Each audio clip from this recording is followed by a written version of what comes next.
Alors, voici une petite vidéo de correction d'exercice pour les troisièmes sur les équations produits. Donc, on se rappelle un petit peu de ce qu'on a vu sur le chapitre sur les équations, puisque on est dans la factorisation, on va en avoir besoin. Donc, petite piqûre de rappel sur les équations produits. Donc, cette piqûre de rappel ne peut se faire que en connaissant cette propriété. Par exemple, si j'étais là, allez, petite dédicace, j'aurais interrogé une élève, dédicace à Eliana, parce que je sais qu'elle est fan et qu'elle me rapporte qu'elle est censée me rapporter des abonnés. Donc, du coup, Eliana, c'est quoi la propriété des produits de facteurs nuls? Je t'écoute. Plutôt intérêt à le connaître parce que sinon, tu vas la recopier plusieurs fois. C'est bien, Eliana, évidemment, tu sais que. Et donc, cette propriété, je vais la noter, c'est un produit de facteurs est nul si et seulement si au moins un des facteurs est nul.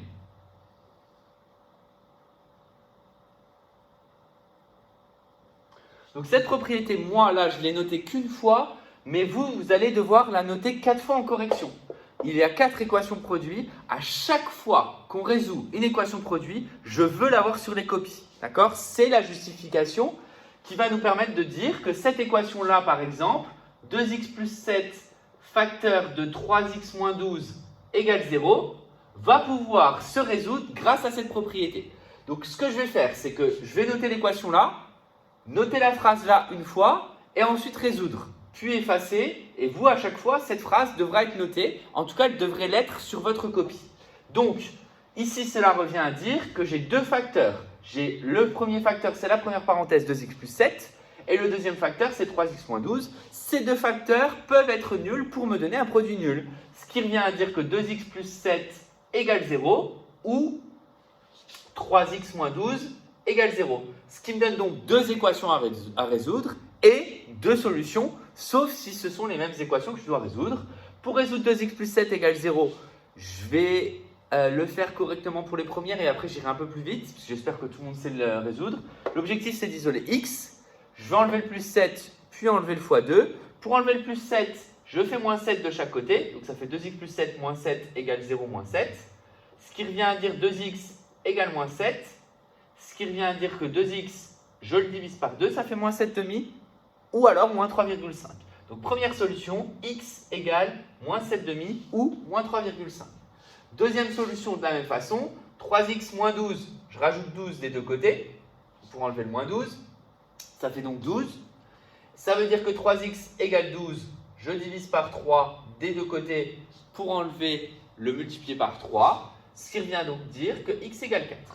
Ainsi, cette solution du 57 représente donc, c'est le moins 3,5, point virgule, 4. Donc l'ensemble de solutions est constitué de deux solutions, c'est-à-dire moins 3,5 et 4. Voilà pour cette équation. Maintenant, je passe à la suivante. Donc, je vais effacer. Donc, si vous n'avez pas eu le temps, mettez pause, reprenez ce que j'ai écrit.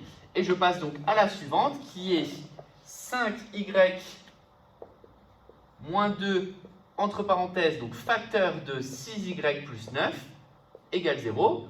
Un produit de facteur est nul si et seulement si au moins un des facteurs est nul. Ce qui revient à résoudre deux équations qui valent 0. Et là, je vais aller un peu plus vite dans la résolution. Première équation égale 0, c'est 5y moins 2 égale 0. Deuxième équation, c'est 6y plus 9 égale 0. Et là, vous voyez que ça soit x ou y, peu importe, c'est une variable muette, c'est-à-dire c'est ce que j'appelle l'inconnu. Pour résoudre 5y moins 2 égale 0, ça revient en ajoutant 2 de chaque côté à 5y égale 2, puis en divisant par 5 de chaque côté, y égale 2 cinquièmes. 2 cinquièmes, ça fait, je vais le marquer déjà en fraction, 2 cinquièmes, ça fait 0,4. Deuxième équation, 6y plus 9 égale 0. J'enlève le plus 9 en faisant moins 9 de chaque côté, ça fait 6y égale moins 9.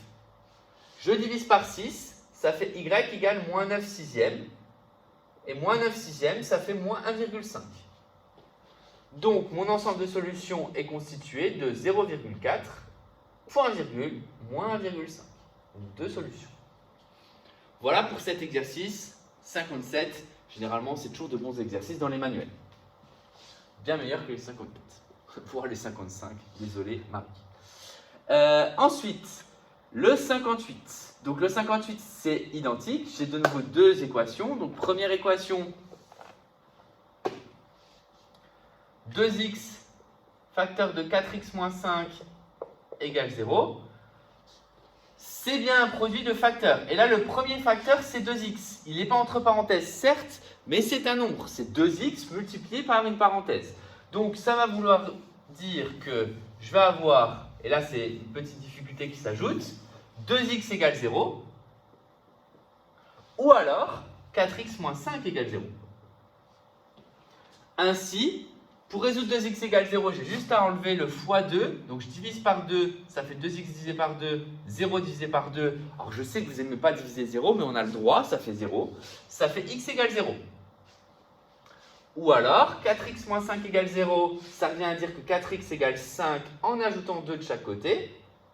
En ajoutant 5 de chaque côté, j'ajoute 5 ici, à gauche et à droite. Moins 5 plus 5, ça fait 0. 0 plus 5, ça fait 5. Et je divise par 4 ensuite. Ça fait x égale 1,25. Donc pour l'instant, toutes les divisions tombent sur des valeurs décimales, donc je ne m'en prive pas de noter la valeur décimale en solution. Et donc ça fait s égale 0,1,25. Donc encore une fois, deux solutions. Voilà pour cet exercice, le 58A. 58B maintenant, on a de nouveau une équation à résoudre produit nul. Donc j'identifie bien que c'est un produit nul parce qu'à chaque fois, ça je ne l'ai pas dit, mais entre les deux parenthèses, il y a une multiplication qui est cachée, donc c'est bien un produit, et ce produit vaut 0 à chaque fois. Je ne peux pas utiliser cette propriété si là, entre les deux parenthèses, j'avais un plus ou un moins. D'accord? Donc c'est bien un produit qui est nul. Pour pouvoir l'appliquer cette propriété, c'est pour ça que le fait de la citer, normalement, doit vous faire comme schéma mental, vous dire, est-ce que j'ai bien un produit? Donc c'est-à-dire ici, j'ai un produit, j'ai un produit, j'ai un produit, j'ai un produit. Et est-ce que ce produit est bien nul? Et donc du coup, vous regardez, est-ce qu'il vaut bien 0? Parce que ce qu'on va voir plus tard dans le chapitre, quand on va voir la factorisation notamment par les identités remarquables, c'est tout simplement se dire que on va vous donner une expression à factoriser pour vous ramener à un produit nul. Et cette expression à factoriser ne sera pas forcément égale à 0 tout de suite. Si elle n'est pas égale à 0, vous ne pouvez pas utiliser la propriété. Donc du coup, l'idée, ça va être se ramener à un produit nul. Donc, on verra toutes les démarches pour s'y ramener. Et une fois qu'on y est, être capable de le faire très rapidement de cette façon. J'arrête de m'écouter parler et du coup, je passe au dernier exemple. Dernier exemple, c'est 3 moins 2n facteur de n plus 4 égale 0. Un produit de facteur est nul si et seulement si au moins un des facteurs est nul. Tac, c'est bien un produit qui est nul. Ça fait 3 moins 2n égale 0 ou n plus 4 égale 0. Pour résoudre 3 moins 2n égale 0, donc là c'est un petit peu différent parce que l'ordre est inversé. Je dois d'abord enlever le plus 3. Donc je vais soustraire 3 de chaque côté. Ça fait moins 2n égale moins 3. Et ici, je divise donc par moins 2, parce que c'est moins 2 fois n de chaque côté.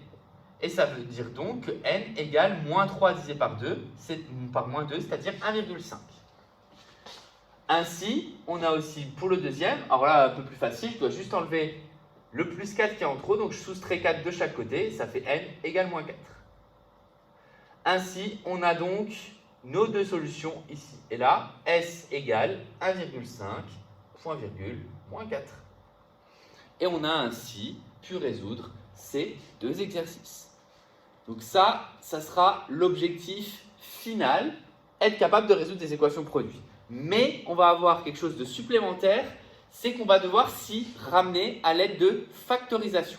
Donc là, on va revoir maintenant des exercices de technique de factorisation.